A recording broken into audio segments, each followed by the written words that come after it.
Alright, so quick little update video on the progress of my 2-valve superbike build. As you can see, some parts have come in. So starting at the front, so that's the spare 675 wheel that I had from my Triumph over there. So you got a fresh slick mounted with the idea that throughout the summer, depending on whether we get back to the track or not, I'll bring that to the track with the Triumph, and if conditions permit, use the slicks on the track. But for now, it's helping mock up this project, and as usual, I've got the wheel mounted backwards. Luckily, the tire is mounted on the wheel right. I've just got the wheel set up backwards. Anyway, those are the forks that came in. Turned out to be in great shape, which is good. You know, I'll do the usual inspection when I get around to it to check the fork oil level and replace the oil itself, because I don't know how old it is. So again, the engine back in the frame, or the frame back on the engine, depending on how you want to look at it. So this turned out to be a bit of a bust. The idea is that I wanted to cut down these threads to use these frame sliders with the narrower frame. The unfortunate thing is that any of the machine shops that charge a reasonable price don't have the right die to cut those. Like, it's a metric fine thread, and again, I'm in a rural prairie town. They'd have any number of standard or imperial thread sizes, but nothing metric. So rather than pay the extra price to get that done on a lathe, you know, cut the threads by a very expensive machine shop, which could cost me literally over $100 in labor, because I'm helping pay for their water jet and their CNC machine. I just simply bought a set of 1098 frame bolts for $25, and I'll just use those.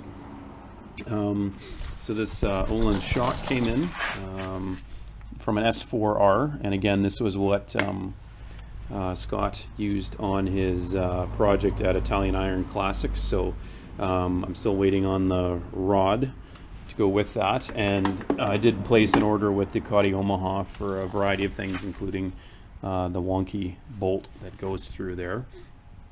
I made a mistake, as these often happen. This is a rocker from an S2R or an S4R. It's the wrong one. I need a rocker for a 1098. So again, a bit of a misstep. Luckily, I got this for, I don't know, $20 or something like that, and I found a spare rocker with the shock bolts and the linkage bolt for around the same price. So bit of a pain in the neck, but unfortunately the wrong one. So I got the wheel on the hub, just finger tight, my fancy French sprocket. But yeah, I'm missing a spacer that goes in here, so that's part of the Ducati Omaha order, and then again, we'll just do finger tight for now. I did end up ordering an exhaust system. I decided to just bite the bullet and go with exhaust system from a 796 Hyper Motard, 2-into-1 system from MIV. Nice stainless steel, but I know it's going to need some modification to work with this particular configuration. So rear sets have been ordered. I took a risk on the cheaper Chinese one, and if nothing else, it'll give me a bolt pattern for here, here, and here if I decide to make my own rear set plates out of aluminum.